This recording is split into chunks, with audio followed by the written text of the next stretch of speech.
Chapter 13, Otherworld's Moon, 3. Here? Huh? Saeng made a shocked face as he saw the chocolate bar in his hand burn down to nothing.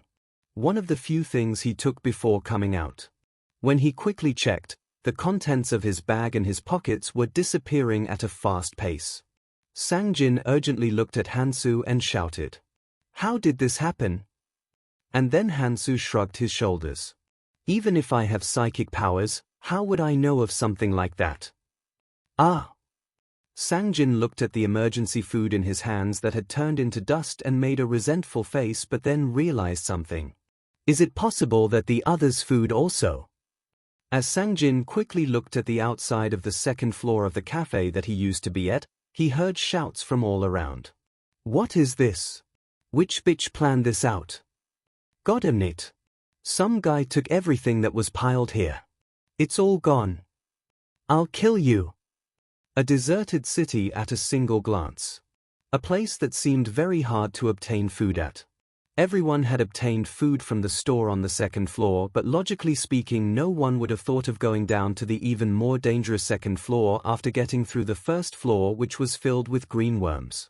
Without Hansu they would have probably had to starve for another 2 to 3 days. And when the food disappeared in such a situation, the anxiousness of the people had exploded.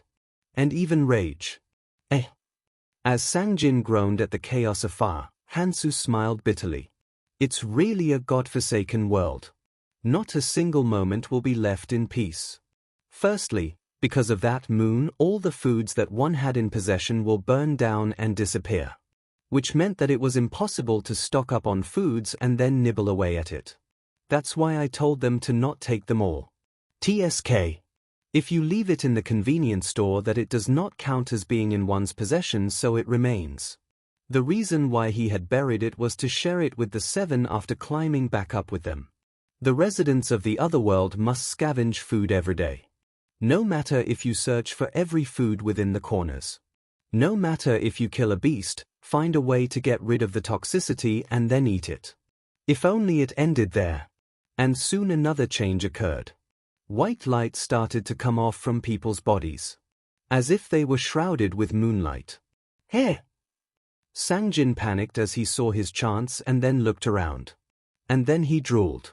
They could see where every single one of the 100 were. No matter if they were blocked by a wall. The moonlight was showing each other's locations and was sharing them. When he turned around, Mihi and Hansu's body had moonlight coming off of them also. Ah! From the feeling of being naked, Saeng and Mihi clenched their teeth. There was no way that their location being exposed would feel good. Goddamn it! Hansu, who had been looking at the two, stood up. Since the moon has risen, it was time to move. Where are you going? As the two asked anxiously, Hansu shrugged his shoulders. Gotta do work. It was a reward that could only be gained on the first night of the tutorial and only when you clear the mission while the moon was up. Selfish wealthy man's food jar. The requirements were rather simple. Within the 6 hours of the first night while the moon is up, cook up a beast and then eat it. The problem was that it was on the first night. Most people will figure out their situation after the first night and then will zealously hunt for food. Beasts will naturally come into their views and naturally they will get their carcasses to cook them around the second day, but a situation where one cooks the toxic beast within the first day to eat it was rare. The jar that you obtain after all this is rather simple. It hid the food away from the eyesight of the moon and always kept the food inside fresh. The name was a jar, but it was in the form of a small pouch.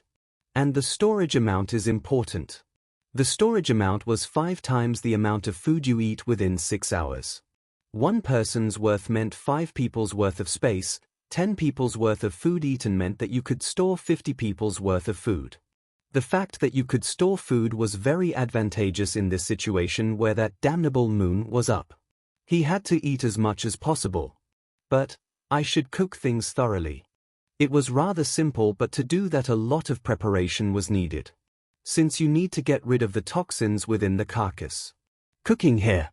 It's been a while. Cooking was one of Hansu's hobbies.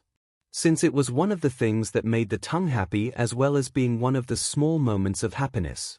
And it was one of the basics in order to survive within the abyss where the moon came up. Bubble bubble. Hansu leisurely boiled goblin blood as he was lost in thoughts. The current amount of carcasses in possession are 4 kinds. Goblin, green worm, land mermaid, barb snake. And out of the 4, if you cross out the land mermaid that you cannot eat even after you cook it, it leaves him with 3 kinds. And out of those the green worm's carcass was rather difficult to detoxify with the materials you could obtain.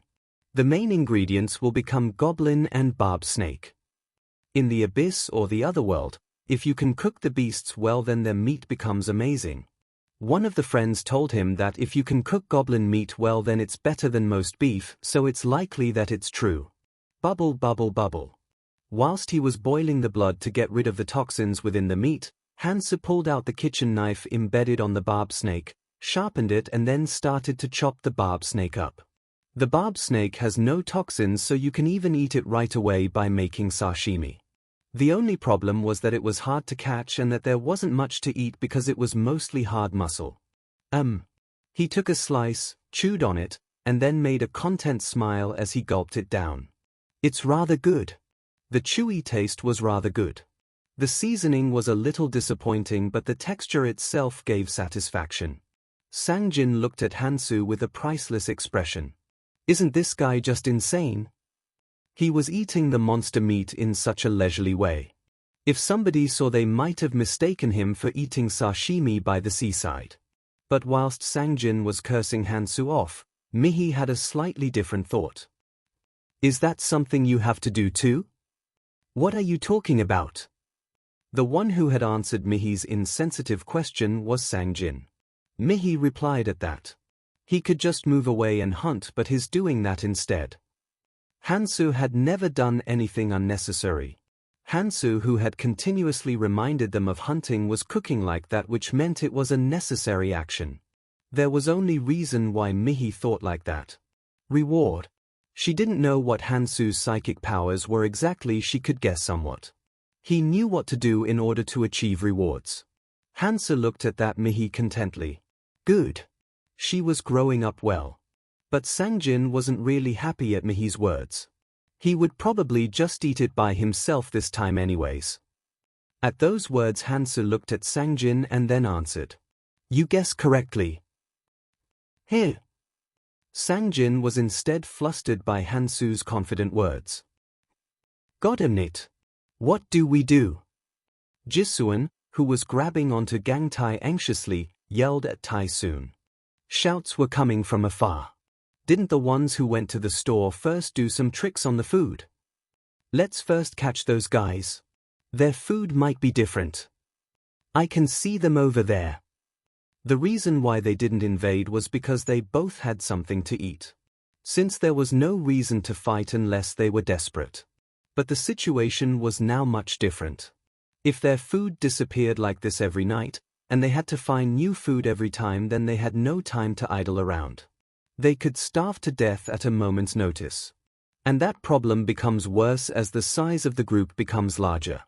Tai-soon looked at the ones running towards him from afar and clenched his teeth. There was no way to hide either, since that damnable moonlight was showing every living existence below it. And then Tai-soon realized what that moon had wanted from them. It wants us to kill each other since the board was set here. They could not face that amount of people. Maybe if their numbers were 8 or 7, but with just 5 they had no way of beating them. The reason why Tai-soon was at ease was because they would have thought that there were 8 of them and wouldn't rush in thoughtlessly. And because they were calm even when it became night like his expectations. But the fact that there were 5 of them would be discovered at this point. Whilst Tai-soon was clenching his teeth, the girl who was standing quietly in the corner, Sunmi, shouted. Instead of staying here, let's go to Hansu. What? Tai-soon momentarily burst into anger and then gazed at Sunmi. Sunmi was slightly scared by that expression but then shouted. Then what do you want us to do? Are you going to fight them with only 5 of us? Tai-soon clenched his teeth at those words. He only has strong confidence. Sunmi clicked her tongue inwardly but didn't show it. Every person had a limit, and if they went past Tsun's limits in a disadvantageous situation like this, then they couldn't expect what would happen. Whatever happened, the strongest of the 5 was Tsun. Sunmi organized her thoughts and then spoke cautiously as if she was soothing Tsun down. Instead of this, let's cooperate. We aren't going to Hansu, we're just combining our strength. If we become 8, then they can't look down on us. After we buy time, we can explain that our food has also disappeared. Who? Tsun calmed down at Sunmi's words of combining their strength and not going to Hansu for help. Yeah. We aren't going out to find that guy for help. We're just combining our strength. No matter if it was Hansu, it would be hard to handle the enraged mob. He definitely cannot ignore the strength of the 5 of them. Tsun, who had organized his thoughts, stood up and spoke. Yeah. We need to help him. Let's go. Retard. He seems to still think that this is a world where his father exists. Sunmi belittled Tsun, who was holding up his confidence even in a situation like this, but didn't really add extra comments. Since there was no reason to make enemies. Damn. I stayed here only because of the food, but it was a blow. I should have noticed when that bitch Mihi stuck onto him. Sunmi clicked her tongue. She didn't follow that group because she didn't want to be pushed back by Mihi. In this group, without Mihi here, her beauty was at the top, and then she could probably control the 2 men with ease. And there was no problem since she usually acted as the leader of the 3 who were here. But it had led to this situation. I have to grab onto a new opportunity. Sunmi, who looked at Tsun, who was wheezing out pitifully, thought of Hansu and ran as she bit her lips. But at that moment something flew in from behind with a very fast speed. Uwak! Splash! As the mysterious object latched onto his ankles, Tsun's ankles were entangled and he fell just like that. Tsun tried to untie the yellow thing that had bound his legs, but that thing on his ankles just got tighter and tighter. Fuck! It's a skill! Tsun panicked and shouted while looking at his friends. Hey! Hey! Carry me and run, please! But Jisuan, Sunmi, and others who were looking at that Tsun hesitated for a moment but then abandoned him as they ran. Tsun roared in rage as he saw his friends act like that. You bitches! Hey now! Why is such a young friend like you cursing like that? Tsun spun his head as he heard the footsteps and the voice from behind. Dozens of people who had red eyes due to being angry were walking towards him. These people were extremely agitated from the fact that all their food had suddenly disappeared, as well as the danger they felt from their positions being exposed. While Tsun felt the chills on his back from the eyes of the gang that could beat him at a moment's notice, the man who had been standing in the very front spoke as he laughed. How is it? It's called Oran's adhesive.